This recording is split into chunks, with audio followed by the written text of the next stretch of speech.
Who was the person you were going to say? So if I asked you director? guys right now, who directed Three Men and a Baby? Who would you say directed that comedically gold movie? I would say I have no clue. Gem? Yeah, that Gem. The one that made so much money that people were like, wow, that's crazy. I don't not remember. Like I would offhand. I have no clue. Ivan Reitman. Nope. Take a guess. Anyone. My other guess was the guy who directed Home Alone. Penny No. Marshall. Nope. What's his name? Hughes? Nope. John, guess any 80s director. Guess one. Steve Guttenberg? Nope. It made him a star. It made him a star. Who makes Steve Gutenberg a star? John, Does Gary know this? Them and the Stonecutters, right? No? I have no idea. Take a wild guess. Anyone? Ridley Scott? Nope. Tony Scott. No. John, give me a note. Give me a name. I don't know directors from back then, man. Anyone, I just guess- know movies. Guess anyone on the planet. Scorsese. Anyone. No. Did someone say Penny Marshall? I said Penny Marshall. Yeah, already. What do you got? Dude, I don't know Drop directors. a name. I don't know Brooks. directors from that Anyone. area. Drop anyone on the planet. Anyone, because you're close to getting it if you just say a name. Mel Brooks. Say anyone on the planet. Say Vin Diesel, for the love of God. Say anyone you want. Can we say Vin Diesel? Was Yeah, you he can say Vin directing Diesel. movies back then? You know what? The answer to How about that Eddie Murphy? question, What was the answer? Leonard Nimoy. What? What? Leonard Nimoy. He So we said directed Spock? He directed 3 Men and a Baby? 3 Men and a Baby. Good for him. Yeah. How come he's not working still? Like Because that he made was some bad movies afterwards. okay. He did 3 Men and a Baby. Okay. He did Star Trek Search for Spock. That's right. He did one of the Star And then Treks he did the one Voyage Home, where they go back in time and the with the whales. whales. Yep. And then that really much. I remember the whales one. Yeah. I watched it in school because Everybody we did a remembers the unit whales. on whales. They've got whales on Wow, the ship. teachers are stretching. So that today I learned that Leonard Nimoy directed. Wow, that's it. yeah, Congrats to Leonard Nimoy. 'cause Was there not a that's follow-up? Very to that good movie. 3 Men and a Little Lady. Yeah. Were they, Who were did that one? Which actually wasn't not bad. That's It wasn't. You know, it doesn't have the same charm as the first one. It was but Ted Danson, right? Ted Danson Steve Guttenberg, and Mr. Mustache, Mr. Magnum Mustache. PI. Tom Selleck. Yeah. Wow. and the girl Money I cast. believe was the girl and So I Married an Axe Murderer, Nancy Travis. That's right. Yeah. Was the Not to be female. confused I with believe Luke she was talking. British as well. She did a really fancy No way. British accent. Yeah. Really? Something goofy like that. Yeah, Yeah, she has like a weird accent. That's I could see that. she disappeared Yeah. for a while. Like she was in. She was on TV show recently. I saw. Was she? Yeah, she was on. Last Man Standing with Tim Allen. That's right. yeah. That's right. I caught it in passing. Is that show any good or No, but she was on it. I was like, oh, Well, it's there not. she is. It's not a show without Jonathan Taylor Thomas. How do you? What's the how do show? you- What's that How do you show? have a show? Honestly, without- Tim Allen looks very tired on that show. Looks like he does not want to be there. It's like he does not have the same, you know. Well, he can't do. None can't of do that his- Galaxy Quest vigor. Oh yeah, but he can't do his go-to like her. So he Really, you can't do that. Why no, not? he can't because it's a different It's character. been like trademarked. Oh, really? No, it's just it's Yeah, He yeah. just can't do the same character. yeah, it's Tim. But the Charlie Toolman. Sheen made a new show and he's the exact same dude. Yeah, but It's like the exact same set. as He's, the he's other actually show. playing himself, which he was in the other yeah, show but, as But well. his go-to move wasn't a grunt. Charlie Sheen would be like meh, meh, and just put his shoulders up and be like whatever. The fact that Tim Allen's Martin all, Sheen "Whoa." is now on the show consecutively, like he's now a main character. I watched the show. Martin Sheen, the British actor who played Tony Blair. No, Martin Sheen. Oh, his dad. his father, He- Jeb, right. baby. He's on. Yeah, he's now instead of recurring an actual main On Anger character. Management. On anger Yeah, management. that's right. So his I've father seen him. is a curmudgeon. He walks in all the time. He's like, "Oh, you guys suck." It's like, Well, oh. he's almost like he's playing Charlie, and Charlie's playing his dad. Because Yep, he's like and the he's just responsible like- one, and his dad's like a big goof off And type. there's all the tongue-in-cheek jokes about, oh, like you could be the president. And you're like, ah, ha, ha, Yeah, ha. yeah, yeah. Yeah, you're funny. Hilarious. I don't know. I never watched that. That's one of the FX shows I just didn't really care about. Don't worry, it's Anger Management's on FX? It's not horrible. Yeah, it's FX. 100 episodes. It's not horrible. 100 I've episodes. I've They seen a got couple deal. episodes, and it's not horrible. Really? I think they're like 20 down, but I 80 like to go. Selma Blair's in it. I like her. Jesus. yeah, yeah. After the first episode, they're like, you know what this needs? 100 episodes. Well, he's pumping out some like He needs 40 episodes 100 a season. more of He's just these. doing them like Yeah, they're just doing them. churning them out. Oh, really? But I don't understand. Why would you put 100 shows on paper? You know what I mean? Why not go, let's go 24, guys? No. Because that was part of his deal. Go You big or go was home. signing Yeah. up for 100 episodes? Well, it's also for syndication rights too, I right? think overall, Syndication's Charlie only- Sheen likes money. Don't you and, have to like, reach a certain? 80. 80 is the threshold now, which is Okay. nothing.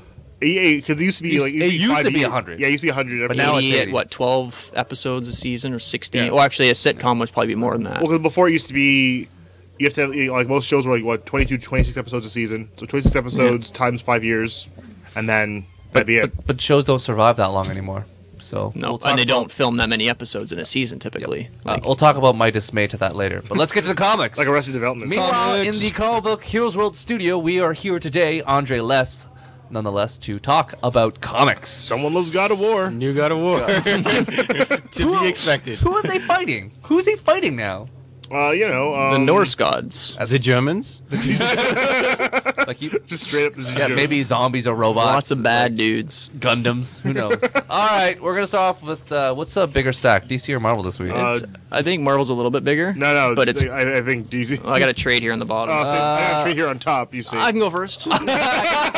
All right, let's do the DC front. Neil, what you got for us? All right, well, once again, it's another awesome week in DC land. And, of course, me being a huge Batman fan, I am really excited about not just the book I normally read, which is Batman by Scott Snyder. This week, or this month, actually, guest art by Andy Kubert. But there's also Batgirl number 18. And the one I'm really looking forward to is Batman and Robin number 18. I think that's going to be like the better of the kind of like aftermath books. Yeah, looks I like, think- to me it looks like it's the most focused on the whole death of. Yeah. Well, it's also Robin. because Robin has been a main character Yeah. in this book, whereas in Batman, he's actually, I don't think even Hadn't he's really been showed up- around yeah, at hadn't really all. showed up too much. So, I mean, they're going to touch on the death that you all probably know about now that happened in Batman Inc. number 8. Yep. But of course, Batgirl, had a pretty close relationship with the new Robin.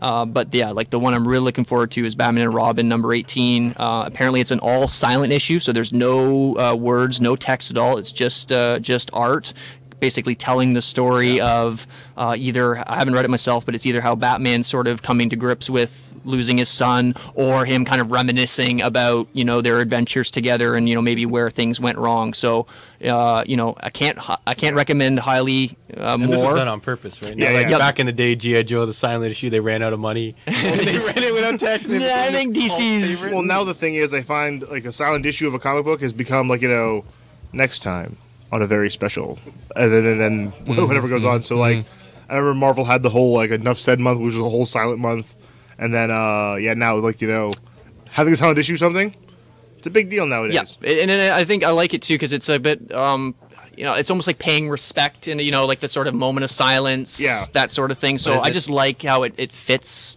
with what's been happening in Batman and Robin. So But do you feel like it's like the artist where it's something where it happens so often that everyone just kind of says, well, I don't think it happens a lot amazing." right these It doesn't days. actually happen a lot. 'Cause I know, was it? I think 2000. Okay, so during Grant Morrison New X-Men run, that's when the last silent month for Marvel happened. DC, I never they never really do silent issues at DC. Not that I know Never. of. Yeah. So this is like the first time I've ever really seen a DC silent issue. And yeah, so this Well, the is- character's so bland, they might as well be silent. burn. Anyway, That was wow. Like Oh, I don't know what for happened those of you there. at home, Sorry. like I wow, just dropped the mic. Neil just glared at Stu. I'm just bitter because there's not enough Booster Gold in my life. That's it. I don't know what to say. I mean, you guys just constantly picking on my absolute favorite comic book character. Like I'm just gonna take it. But okay, anyway. All right. There's also Deathstroke number 18, which is the book that was ruined by our good friend Rob Liefeld and has been rescued by Justin Jordan. He took over, I believe, on issue 15 or 16, and it's been actually really solid since he's taken over. Unfortunately, it is ending at 20, so you're only going to get a few more issues. But if you like sort of Is it ending forever? Forever? well, Forever? this forever, ever. Yeah, the solo book is done. Now he's gonna, I guess, merge into another team book, or I think he's Yeah. playing games with the Teen Titans right now. Well, you'll But still see a lot more Deathstroke on Arrow because he's running around. that on is show correct, now. and you'll probably see him pop up in Arrow. And what you didn't see are my eyes just roll back over that one. You got your revenge, Neil. You got your revenge. No, not yet. There's also Green Lantern Corps number 18, which is part 6 of the Wrath of the First Lantern, sort of Jeff Johns' final hurrah for the Green Lantern character with him in control. Half my earpiece just fell off. basically, you've seen Green Lantern, Green Lantern Corps, Green Lantern New Guardians, and Red Lantern, and so basically they all came out at the same time the first week, and now they've kind of staggered them. So this week you've got Part 6, which is issue number 18. There's also Superboy number 18, which is a pretty cool book. I don't read it myself. It's actually a lot more popular at the store than I realized. We always sell out of this book, so Superboy, yeah. I'm probably gonna have to start checking it out because for some reason it's doing really well. And Suicide Squad number 18, which is kind of the Harley Quinn character has sort of been teased as either leaving the book or leaving the team or going rogue again. And with Joker coming back, there was a lot of questions of whether she would, re-team up with the Joker. So this issue on the cover, it's called Harley Quinn Branches Out. So you can imagine there's probably something to do with Poison Ivy or some sort of enemy.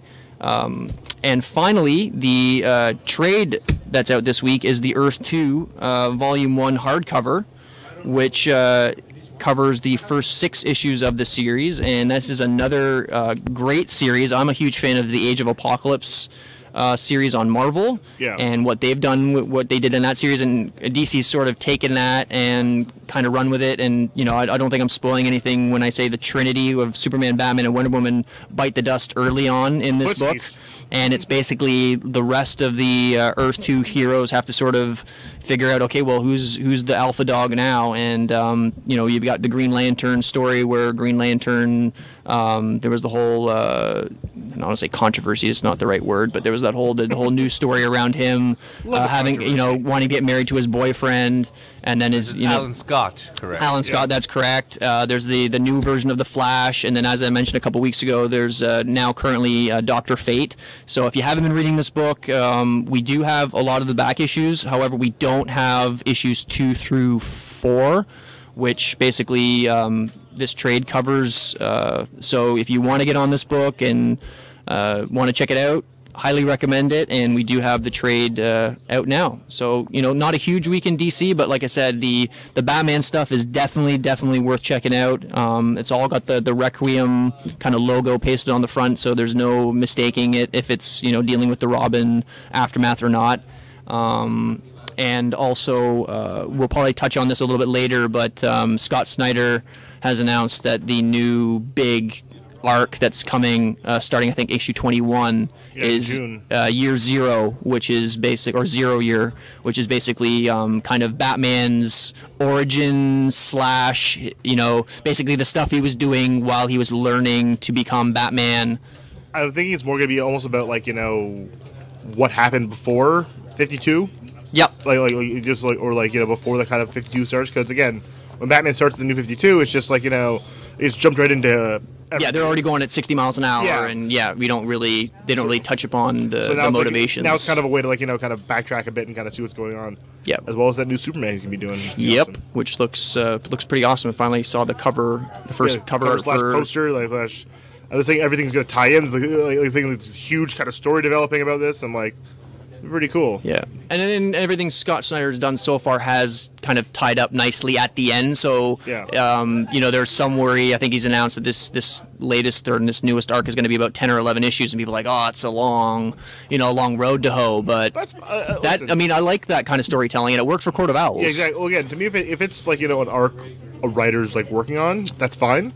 But if it's oh, hey, we're doing a 20 book crossover, that's a little different than it being one book that you were going to buy those issues anyway. Yeah. It wasn't going to stop you. Yeah, exactly. And now it's got a kind of a single coherent story, which he'll tell. And apparently the Riddler's going to be the main villain. So the Riddler. Check that out.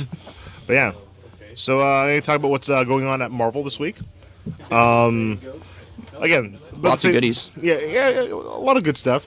This week we have Avenging Spider-Man, drawn by Andre's favorite Punisher artist, Cachetto. I forget his first name. I guess I could look it up in the book, but you'll figure it out later. It's a Thor Spider-Man crossover with Electro as the villain, which nice. Yeah, exactly. That's tough. There's not enough Electro. No, there isn't, and especially since Thor's all thunder and lightning, right? And, that guy's all electricity. Well thought. It's gonna be crazy. Also, this week the second issue of Age of Ultron shows up. World's looking bleak. This issue does focus on Moon Knight and Black Widow. Kind of again, I can't ruin anything because there's a lot that kind of goes on. We kind of explain what's happening, and Spider-Man's kind of your intro character now because you find out where he was when this whole thing went down, and it actually it's pretty interesting. I liked how also in the first issue they didn't do the typical kind of background setup. They just kind of started with it and kind of just dropped you into this world and kind of let you fend for yourself and try to figure out what was going on. Again, a lot like Age of Apocalypse in that regard, the sort of post-apocalyptic kind of revolutionary. Yeah, so something big happened and you're not sure what it is, and everything is really messed up. But yeah, excuse me. Also, we have Fantastic Four. Again, more Matt Fraction. Actually, there's a fair bit of Matt Fraction this week. Well, more than most writers. Again, this book is about the team kind of on vacation while Reed Richards kind of trying to solve his impending demise. And I think I don't know if it's fully said in this issue, but in issue 4, he basically decided that he was going to tell his wife what was going on, so it'll be interesting to see if there's sort of any tension in this issue or if it kind of breaks out. But I thought issue number 4 was fantastic, and this series is really shaping up to be a really good kind of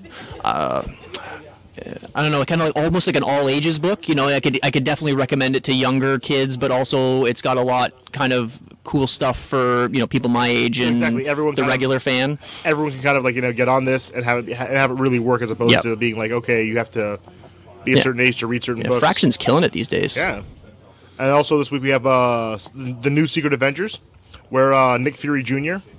I really hate. Yeah, okay. Yeah. So, Stu just gave me a bunch of head shakes. I kind of explain this here. So apparently, Nick Fury had an illegitimate son. His son was in the army. He was a black kid in the army, and he lost an eye. And now he's Nick Fury Jr. His good friend was Phil Coulson, so he's now in the DC universe. I see. They're kind of adding that in again. Not huge on that, but what I am liking about this book is the approach to what they're doing, where it's it's covert op stuff. So you're getting Taskmaster involved in this, Hawkeye, all those characters who kind of who can do dirt, and he's recruiting the right people. Yeah, it seems like for this kind of team. And again, this is issue 2 of the book. Pretty solid. Again, pretty solid first issue. Stu is not feeling it, but not impressed. Marvel now. Indeed. Yeah, that's right. Also this week we have Thunderbolts, which is again Team Red Killer guys. The best way to describe it. Murder, Death, Kill Team. Yes. You have Punisher, your Venom, your Deadpool, your Elektra, and your Red Hulks. And again, the story's still going on where they're trying to find we're trying to get Sam Stearns, the leader, back to being super smart. I think this is the conclusion of that arc, too. It wraps it up. Also, did you all know that Sam Stearns was a janitor before he became a supervillain? I remember actually seeing that somewhere. Did not know Yeah, that. I believe he was not a scientist. He was the Viper? He was literally a janitor. The Vindo Viper? And then, Gamma Rays just hit him, and he's like, I can take over the world now. This is what I'm going to be doing. He's like, this is me now!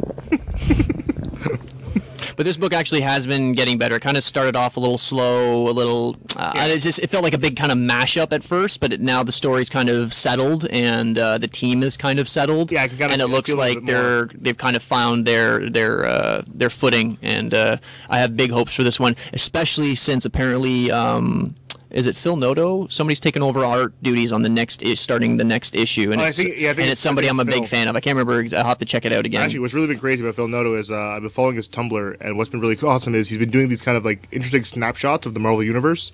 So one of them was the Hulk holding Franklin Richards, and it's Hulk meets Franklin 1984.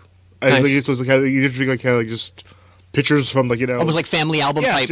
Yeah. So there's one of Nick Fury, Tony Stark, and Sue Richards, and they're all hanging out on the beach, and Tony Stark's behind Nick Fury, and covering one eye, kind of making fun of him, and it's just kind of photos. Kudos, good sir, because Phil Noto, your Tumblr is fantastic. Back to comic books. Awesome, I'll be checking that out. Also this week we have Thor: God of Thunder number 6. Again, issue not drawn by Mr. Riddick. yeah, and Assad Rebek did not draw this issue. But at the same time, though, it is moving forward really well. And this is getting kind of like, the whole kind of God Killer concept is it's really kind of coming up. And yeah, there's a lot that goes on here. I can't ruin anything about this thing for you. It's pretty Who awesome. thought Jason Aaron could write a good Thor? Hey, coming off his, I knew he would. coming off his Ghost Rider. I knew he would. Yeah, we're Green just kind of like we're supposed wackiness. smarter than John. Really, All right. here. He nailed it on Wolverine. That's kind of what had me going. And then Wolverine the X-Men's been awesome. So I had a lot of faith that he would. I don't know. It's hard to describe. He's very good at the sort of dark. I mean, the way he's writing Thor it kind of has blown me away in a bit, just with the dialogue, and he just seems to really have nailed Thor's kind of voice. It is different than kind of other. But I'm not seen. that surprised that it's an awesome book, because I am a big fan of Jason Aaron. Also, we have Uncanny X-Men this week, number 3. What's really great with this book, I find, is it's an interesting thing that's happening where Magneto's kind of the one who's like in that position of He's the traitor. Yeah, but the thing is, they told the book there's a traitor who's going to betray the whole team, Scott's team. But what's cool is I find Magneto's there to be a traitor is more like this whole thing of he wants Scott to not become him. I feel about he wants him to not kind of become the Magneto, right? Where he's like. So is it almost like he's going to do the dirty work to make sure Scott's not doing it? Yeah, well, not even that. He's just trying to talk Scott out of doing what he's doing. Okay. And being like, listen, you can do this. There's a I have noticed that. I have this. noticed that, Which is kind of interesting because I remember I think it was one of the Avengers vs X-Men issues of Uncanny, where he was just like, listen, Scott, you're doing a lot of the same things I did. You got to watch out and not do that. And Scott's response is just. The difference is I'm winning, so it's like burn. Yeah, a little bit. I love the costumes in this book as well too. This is featuring all the new costumes. They got Magneto in this kind of crazy Storm Shadowy looking white the sleeveless costume. Sleeveless. Looks pretty like Mandalorian. Cool. Yeah. It's very cool. But yeah, the book overall, again, highly worth your reading. If you're, especially the Chris Bachalo art, it's stunning. Big fan of his, and it's a great companion book if you're reading all new X-Men as well. Yeah, they kind of go hand in hand. Also this week we have a Wolverine #1 by Paul Cornell and Alan Davis. Again, big fan of Alan Davis's art. Paul Cornell, again, this story's been this first issue was actually really kind of interesting because a lot of it kind of deals with the whole concept of Wolverine being a hero and kind of fighting someone, having to do what he does best against someone who really doesn't seem like they deserve it all that much. But at the same time, he kind of knows they do. So it's kind of this weird kind of point. He's like, well, I'm doing what I do. That's kind of. But that's actually ties into a lot of what we've seen in Wolverine the last year and a half with that sort of he's kind of almost like fighting his conscience or fighting his kind of the savage berserker part of himself, with opening the school, trying to kind of tone down the sort it's of him becoming this kind of new man. So he's he seems cool. like I could see the sort of him being conflicted, being a really cool kind of. Story arc or plot device, should I say. And the art's fantastic. I didn't hear it either. I have to check that out. Also this week we have Wolverine and the X-Men. Still going strong. Speaking of which, this is actually the return of a character who showed up a while ago, wasn't really touched on by Dave. Okay, the character who shows up is Dog, Wolverine's actual brother from Wolverine Origins. Now, the last time we saw Dog, it was at the end of... Is this the bounty hunter dog? That's what I was going to say. He looks like a reject from G.I. Joe. Totally. He's like, throwing away Dreadnought. Absolutely.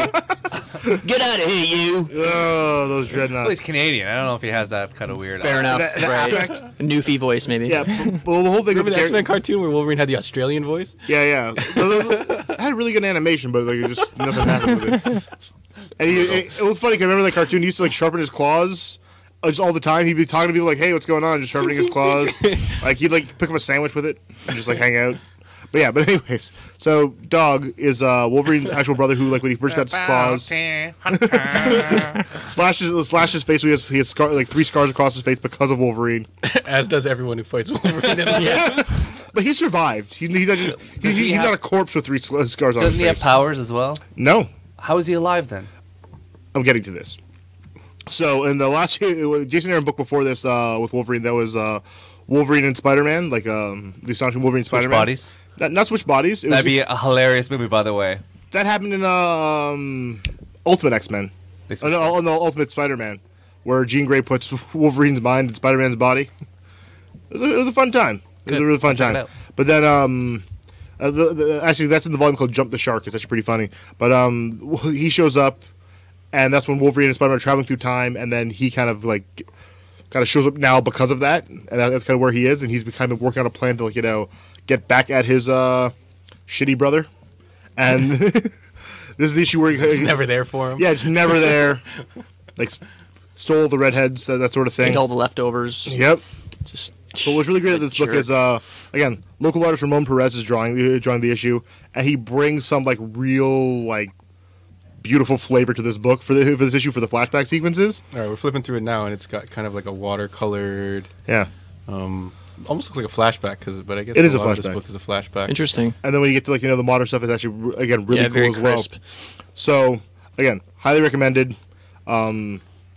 Check out. I think anything Jason Aaron's doing right now, you should always check it out. Anything Ramon Perez has done, check that out as well. Namely, A Tale of Sand, really great book. And also this week, kind of like DC, there's one trade that kind of stands out amongst everything else. Yeah. Which is Matt Fraction's Hawkeye, My Life as a Weapon. Awesome, bro. Yeah. AKA Iron Fist with a bow. Yeah. So again, what this book has is kind of really kind of getting us all hot and bothered about this book here is it's a fun book, kind of It's not your traditional superhero. Yeah, book, one or two issue stories, kind of really small, moves forward really well, and the art design, the art direction of it is kind of again really. It really has a nice sense of design to it too. That kind of keeps me there as well. I've heard it described as sort of what an Avenger does in his off time. So it's like one of those few comics that covers a character when he's not fighting villains and part of a team. It's sort of like on his downtime. What is a hero up to? This is the thing that Stu should kind of get on board because he doesn't like Hawkeye because he's with Earth's Mightiest Heroes and Right. Avengers. But in this book, he's kind of dealing with things that are a little Everyday, more kind of bad slumlords. I'm and fine with the everyday occurrences. I'm just upset that he's regarded as Earth's mightiest hero. one of. actually address it in the One of. book where people are like, he's kind of like, I'm an Avenger, but I'm kind of like, I'm kind of an Avenger. But Yeah, I'm not and he even I think really. he even refers to it. He's sort of like he knows he's low on the totem pole, and He's not even on the pole. He's underneath. He's on the ground. It's like the iceberg. He's at 3 levels deep of he's mud. using it to get shade. Well, what's really funny is the first 2 pages of this book is he breaks both his legs. That's the first 2 pages of the book. He gets trashed, and he understands. That's just kind of Yeah. that happens in his I'm line not of work. super healing. Yeah, it just kind of happens in his line of work. So again, Awesome, dude. I have to highly watch recommended. out. We have plenty of copies of the trade in stock. Yeah. You should It's really, really good. if you have any sort of taste, you'll pick it up. Ooh, shots fired. Shots fired. Yep.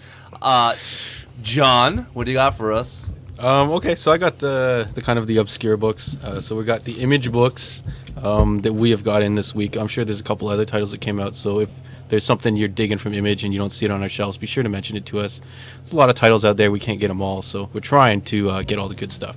So we do have the new Walking Dead 108, book that's getting a lot of heat on the internet. It's got a new character. I think his name is Ezekiel. Yep. He's got a tiger. So Awesome. we'll see. Maybe he'll show up in the TV show. Maybe that's why people are going crazy for it. We do have the very fantastic Manhattan Project. Yeah. Again, with its very cool covers, I Art hope they- design, buddy. Yeah, I Yep. hope they release these Hickman. as prints or something like that. That'd be a cool thing to have. That'd be so Actually, it awesome. would be. Yeah, that's a And good then we idea. have some new books from Dark Horse. Again, we don't get every Dark Horse title, so if there's some stuff you want and you don't see it on our shelves, We be try sure and to pick the mention it. best stuff. Yeah. Yeah. So we've got the new Star Wars ongoing, the number 3. This is the stuff set in the original Star Wars movies. I like to call them A New Hope. Right after Empire Strikes episode Back, not episode. See, 4. John. You see, John. As far as eras go, that's called the Rebellion era. Anyways, it's the first Good to know. Star Wars. Original Star Wars. Original. OG Star Wars. OG. Yeah, OG. And then we also have a new book with Mike Magnolia's name is on the cover, but I think Justin said he only draws the cover. He did the cover, and also he did some of the writing duties on this Yeah, book. it's called Sledgehammer 44. Yep. Not quite sure why it's called Sledgehammer 44, but it's a 2-issue miniseries. Well, so it's, It looks awesome. Oh, yeah, it it's looks World War really II. cool. It's kind of got like a Rocketeer meets Yeah. I don't know what, but Yeah, it's you've got like zombies get. That's the way to not describe zombies, it. like Nazis getting vaporized on Yeah. the cover, and a guy wearing kind of like armored fists in a weird mask. Kind of the way to describe it is. is he's like Mike Magnolia's version of a super soldier. Okay. the happening in World War II with like his kind of crazy World War II happening. So this does take place within Hellboy universe. Oh, cool. Yeah, so it's kind of it does look very Hellboy. It does, yeah. I was going to say like BPRD, Hellboy. it definitely in that kind of recalls like, that. that kind of world. So if you're into Hellboy stuff like I am, and you kind of like things, I'm picking it up. Yeah. And also worth mentioning is we finally got our hands on the Revival trade paperback, the volume 1 of the Revival book from Image, which is extremely hot. It was one of the books that we sort of tried out at first. It didn't really catch on, so we haven't been carrying it, but we've been getting kind of requests, and I've been kind of following it online, and it's been doing really well. So we've brought in a few of the trades for that. So I can highly recommend that book. Basically, the whole premise is basically all of a sudden one day in this small town, basically the dead come back to life, and there's this sort of religious undertones to the book. A lot of people think it's the rapture, and there are people trying to either get out of the town, and there's other people like religious zealots trying to get into the town so they can be part of whatever they think is going to happen. It's got a sort of a crime noir feel to it as well. Other people have described it as kind of like, I've heard it's described as farm noir. Other people have described it kind of similar to what the Coen brothers do and their kind of stylized stuff. So check it out, and if it kind of catches on, we'll start carrying it in the issues, because it is an ongoing, and it is a really cool book. So check that out. We got a whole lot of murders. Oh, also I forgot to mention the Buffy the Vampire Slayer season, I think it's 9 or 10. Season 9. The new issue Buffy. that came out as well this week. And then I'll just cover a couple other cool little stuff we got in. We did get the new Halo 4 Play Arts figures, which are really cool if you're looking for something in the highly Who's this guy? kind of high end. Is the Master Chief or? We've got the Master Chief, which I got right here, and the Spartan Warrior. So if you're looking for a What's the nice difference? high-end posable figure, they've got different armor. So if you're playing the Halo multiplayer, you've seen the different armor sets, and they have the different armors in there. So that's pretty cool. And we also did and the packaging is awesome. Yeah, it's pretty cool. They come in these really nice boxes with kind of like a flip Yeah, open like you can pretty much preview display panel. the box. Yeah, you can take the figure out of the box, set it up, and then put when it you're back done in with the it, you box. can put it back in the box and have minimal When you're done damage. playing, Yes. because I know you play. Don't lie to me. You play with those figures. Indeed. How is it a figure? You're not if you don't supposed play with it? So you're like, oh yeah, just keep it in the box. It's cool. Like, no, you I don't use my imagination at all. At one point, you've done this. Whee! Yeah. You just smash them into each other multiple times. And for Hated that kid. War Machine Privateer Press stuff, we have the new Hordes book, the Gargantuans, featuring all the giant kind of the colossal models that they've released. So it's a really nice Awesome. book. And Their then- stuff is always nice. Yes, indeed. Oh, Top they're quality. really nice. The books are really cool because you get to see a little bit of every army, so it's not dedicated to one single faction. You get to see all the new releases because Privateer Press's formula is they're going to release new models for each army each month. So there's something new for your faction or army usually each month. So it's not like you're waiting for one big release like some other companies. I'm not going to mention who, but definitely fun game. There's always a lot of fluff too, as they say, which kind of really just reading it, if you're not even playing, or trying to get into the game, there's a lot of sort of Every unit has a background. backstory. All these characters have like a history, and all the warcasters, which are kind of like the leaders of your army, have cool stories and progressions through the story, which will they'll create new character versions of them. So it's a nice little kind of extra element. So you don't have to just play the game; you can kind of be immersed in the whole world. Which is pretty cool. And the last thing I'll just talk about is we got a new board game last week. It's one of the smaller games. It is a game from Illo Publishing, the same guys who brought us to King of Tokyo, and the Wicked. same actually designer that brought us King of Tokyo, Richard Garfield, and he is of Magic the Gathering fame. He created that game back in the day, and he's been doing kind of like board games here and there. Genius. So this game is pretty fun. It's got kind of a horror slant to it, so it's got cutesy versions. What is the name of the game, John? You mentioned It's called Ghost. With I think you're pronouncing three it wrong. O's. It's called Ghost. With an exclamation mark, yes, and it's a fun little game. I compare it to kind of like Uno style, like kind of like a card game with some flair to it. So it's pretty cool. I'd definitely check it out. It's Got some really cool art too. Yeah. it's quick, Kind of like a 15-minute game. Paranorman type of field there. Yeah, for sure. Definitely check that game out. And that'll lead into, I'll just mention it here. I was going to mention it at the end, but I'll mention it now, that we are hosting a Tabletop Day, which is going to be March 30th, Tabletop, Will Wheaton's YouTube show fame. He's basically just posted up that everyone should kind of be playing games that day. So we, as a retailer, will be hosting the day, and there will be some giveaways. So companies have provided giveaways for games in the form of promo cards for, you know, Seven Wonders or Resistance, all kinds of fun little games. So we'll be running that at Heroes World 12 to 6 on the 30th. You can check online. They'll be running all over, you know, worldwide. And also after Heroes World closes up, we're actually teamed up with Second Cup across the street, and we'll bring in the party over there after we close up to Sweet. Marathon. Now, quickly, let's talk about some games that we maybe recommend for that day. Is there any particular games that you guys thinking is the hotness at this second? I know John is a big fan of Tuk Tuk Woodman. Tuk Tuk Woodman. That is a lot of fun, actually. Tuk Tuk I had a chance Would you like to describe a little bit. Tuk Tuk Woodman, it sold 10,000 units in Korea. It was a huge game, and they brought it and translated over here. I don't think there was much translation needed. No, but basically, the puns on the box said it all. Yeah, basically, there's a plastic tree, and it's got little pieces. It's got a core piece, and then there's bark pieces that kind of fit around it, and you stack them up. And you get a little plastic axe, and on each person's turn, they get 2 swings at the tree. They got to knock off as much bark as they can. The bark is worth 1 point. Each of the middle pieces, which are kind of like what everything's stacked on top of, are worth -5 points. So you want to hit it hard, but you don't want to hit it hard enough that those middle pieces drop out. Jenga. Yeah, so it's kind of like a Jenga, but, you know, swinging an axe at a tree is pretty fun. Yeah, it's actually way cooler. Yeah, it's like Jenga for lumberjacks. Yeah. And this is Canada, so Yep, Yeah. makes sense. Lumberjacks. Neil, Justin, you got anything? King of Tokyo. Absolutely love that game. Hopefully, we either have it in stock or people bring it because Yeah, we just got it's some a more back this week. ton of fun. It's one of probably my favorite board game that I've played Please here. describe to us a little bit of King of Tokyo. What is it? Well, the whole premise is you're basically one of 4 giant Godzilla-type monsters, and you are trying to take over Tokyo. So the whole point of the game is to basically get your character into Tokyo and kind of hold it down. So while if you get into King of the Tokyo, kind of King of the Hill. So yeah, when you're in Tokyo, all the other players are trying to attack you, and either basically knock life away from you while you're still there, or get you out of Tokyo. And basically, you as the guy in Tokyo are trying to gauge whether you have enough life to last the bombardment, or if you got to get out of Tokyo before your character dies. And there's basically, I think, is it 20 hit points or 10? I can't remember if it's.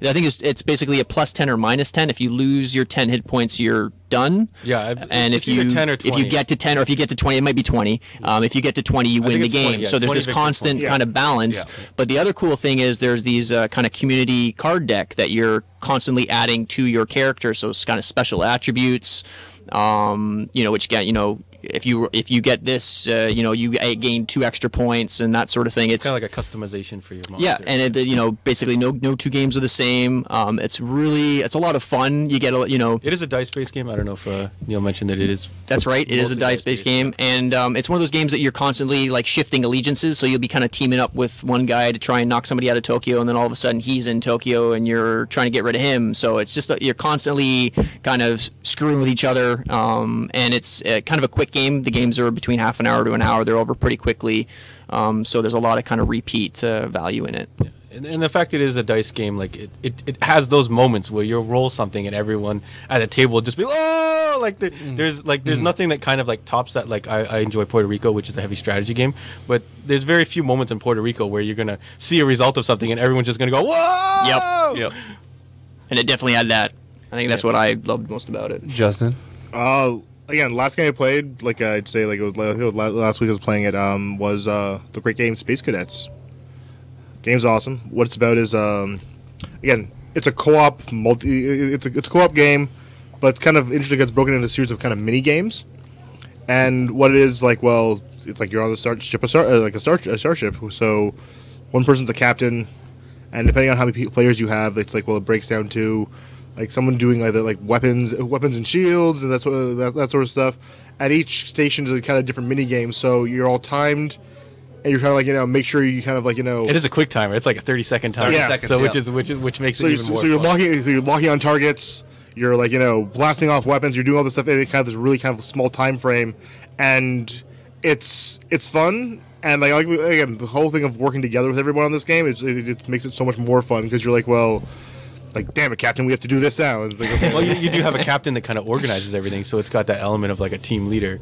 And then all the individual games, it's the better that you do in those individual games that overall it's going to make everyone else's job easier. So there's going to be, a lot of kind of like yelling and and a lot of kind of like fun and blaming stuff going on. But yeah, It's good. It's good. Yeah. I gotta throw my gauntlets down for Warriors. I Awesome choice. I love that game. That's a great dice-based game. It's if you like dice, there are 50 dice ready for you. Tons of dice. Yeah, it's dynamic. It's pretty much like Dominion and some of the other card building games, except for they use dice instead. So you draw 6 dice, you roll them out, you rotate them in every single time, and even if you buy the best creature, you don't necessarily have the ability. They might not to perform. cast them. Mm-hmm. Yeah. So you got to roll a dice, and that's a similar, like John said it eloquently. It's like the wow factor. Every once in a while, you roll something, and you're like, whoa. Plus, So- they're really cool custom dice. So you're not don't picture dice with numbers on them. They've got Yeah. like little pictures, Yeah. little icons, like all this, and they're all like different colored. Like it's really cool. So it's a fun game. I actually want to play Survive too. I really Survive is a ton of fun. I'm looking forward to game's trying been that game around out. for over 30 years. We've got the new anniversary edition and it's basically the island of Atlantis is sinking, and you've got to get your survivors off the island to get points for it. But the other flip side of the turn is like not only are you moving your survivors off, but you also take a turn where you're controlling the sea monsters. Yes. So whales will break boats, sharks will eat those people that fall in the water, and then the sea serpents will eat anything that kind of comes in contact with them. So you're kind of moving these guys around and eating up everyone else's guys as you go along. So it's a really fun game, and the components are actually fantastic. Wild. So all those games and more will be here on the 30th of March. So we welcome you to come on and check it out. Lastly, before we wrap up this podcast, you just want to get the battle report from Justin. He was at the Toronto Comic Con on the weekend. So give us your thoughts on the situation that happened. Again, it was a pretty wild convention. How many people estimate were there? Is it bigger or smaller than the one that happens in August? It's smaller than the August show, yes, but at the same time, though, what was kind of interesting was since the whole cast of Star Trek was there, or the Next Generation, it brought in more people than a March show usually would, because Yep. you normally go to a March comic convention, you're just like, okay, hang around, get some books, we'll do whatever, and like this was actually had a lot of people going to it.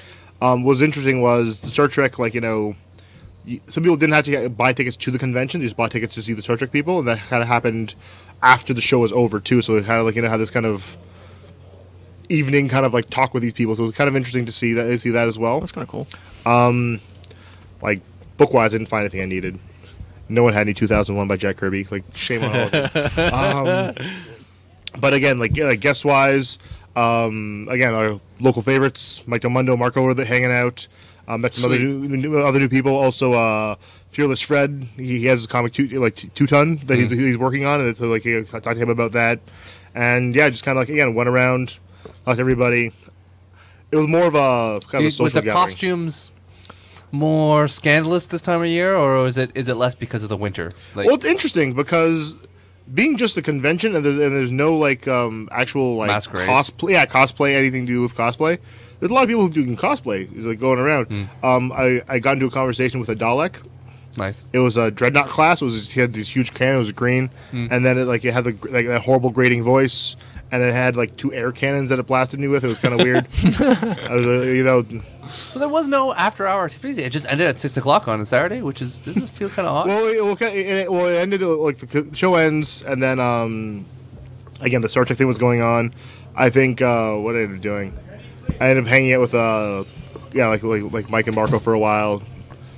Well, apparently I didn't go with them, but apparently they went to this this Thai restaurant that, and they're like, oh, we'll get some beers, and then this place is kind of so small. They're like, what, they had 3 beers total in the place, the whole of the. That's it. That you ordered 3 beers and they were like, "We're out." Yeah. Essentially, They they put up a big beers sign out. that says, "We're out of beers, folks." They had no sign. This is what Mike told me later, and then after it hit a point where apparently they took a picture, the rest of people at the restaurant took a picture of their group. Because we never had this many people before. maybe they're a new place. There's 8 of them, and they're like, oh, there's a lot of people. We should get a picture of this. But yeah, Maybe it's a front. well, as long as it was good food, that's a lot. Yeah, it was all right. And then again, for the most part, it's just this kind of the comic camaraderie, right? Kind of going around, see what's happening, and then seeing a lot of Good vibes. Seeing, actually, saw some new artists that I actually am kind of getting into if now. you rate it out of 10, what would you say? I would give this show, I would say, 7.5. Nice. That's generous. That's generous. Yeah, well, Nice. again, because listen, I'll have fun at any convention. I can talk But to people. Picard would made it better. Well, always. Actually, what was really funny was Was there any Captain Pike cosplay? no Captain Pike. Oh, damn it. Yeah. Well, what was really funny was I was helping those guys out on something, and we're talking to this girl who made she has a latex company, and she made the Star Trek dress like from the From latex? yeah, it's all in latex. But she was good looking in the dress, and hit a point where she was like, the guy's like, okay, we interview you, so we started interviewing them. And it's like, oh, they have the spot in line to see Patrick Stewart. So this thing happens where we interview them, and the line kept growing. And then one of the guys was like, yeah, I'll hold your spot in line, don't worry about it. By the time we were done, like their friend was like, line's over here, we're at the end of it. And we're like, let's get out of here. We just kind of like left it. Nice. So yeah. Sorry, Pippa. So sorry. All right, cool. Well, that's going to do it for us this week. We're going to do our sign-offs and kind of find out. Did you want my where- latest dream recap? Oh, We're at the very end. At the Okay. very end. This is we want to talk about. We want to, tease them with that. So we have a John wacky dream. It's just a quick one, But like- let's just go through where we can find more of us on the internet and on the interwebs. Neil. You can find me on the Heroes World forum. I'm Young Neil, so I do the weekly wrap-ups of what's coming out. I'll be doing this month's top 10 probably sometime this week. And thanks again for clicking on the link. We got another 300 hits since I last posted my top 10, which is less than a month ago. So thank you guys, and I'll keep that coming. And I'm up on the Facebook. I chip in on Facebook as well, but mostly I kind of hang out on the forums. John. Yeah, for sure. The Facebook, facebook.com/HW Comic Shop. We are getting some YouTube content out there, so youtube.com/Heroes World Online, I believe. And I am kind of turning all these podcasts into YouTube videos as well, just adding some pictures, nothing too crazy. I was going to try and get pictures to pop up as we were talking about this stuff, but wow, it was a lot of work. So Yeah, I was gonna say, man, You're like gonna with a new just kid, see- man, don't go too you're going to see crazy. some pictures, but it's not going to be like if we're talking about Wolverine, that Wolverine picture's not going to pop up right that second. Baby Sorry, steps, folks. baby Pop-up steps. video. Maybe Yeah, like, yeah. Specs on the bottom. yeah. Yeah. Oh, hey, me, yeah. Yeah. You. what are you doing? Justin. So you can find me on Twitter at thisjustincomic, and also working on the comic book still. So there's news about that coming soon. This secret project. Your secret project, and then not a cab driver, by the way. We'll talk about that. And then also you'll be able to find me coming soon. Get ready for something called Talk Nerdy to Me. So that's coming soon too. Nice. Interesting. John, let's recap with your crazy dream. it's just a quick one. Like, you know how there's all this speculation of the new Terminator movie coming out, and in my dream, the new Terminator movie announced coming out was a Sarah Connor prequel, but no John Connor attached, no Arnold. It was just Linda Hamilton. And it was weird because it was Beauty and the Beast Linda Hamilton, which is unusual to me because I'm not too familiar with that show. But I was like, why is this young Linda Hamilton getting her own movie? And it was weird. She had all this kind of like SWAT type gear on it, and she had these like batons and stuff like that. I'm like, what are you gonna do with a baton against a Terminator? But yeah, that was, I thought it was just whack. That is that. Well, on behalf of Neil Speakman, John Ho, Justin Elliott, and myself, Stuart Pay, I want to thank you all for listening to our podcast. Until the next time, if you are in the York region area, come by, swing by. But yes. We'll be back. Yeah. Oh yeah, and happy birthday, Stu. Oh, Yeah, happy birthday, Stu. all right. See you guys later. 65. All right.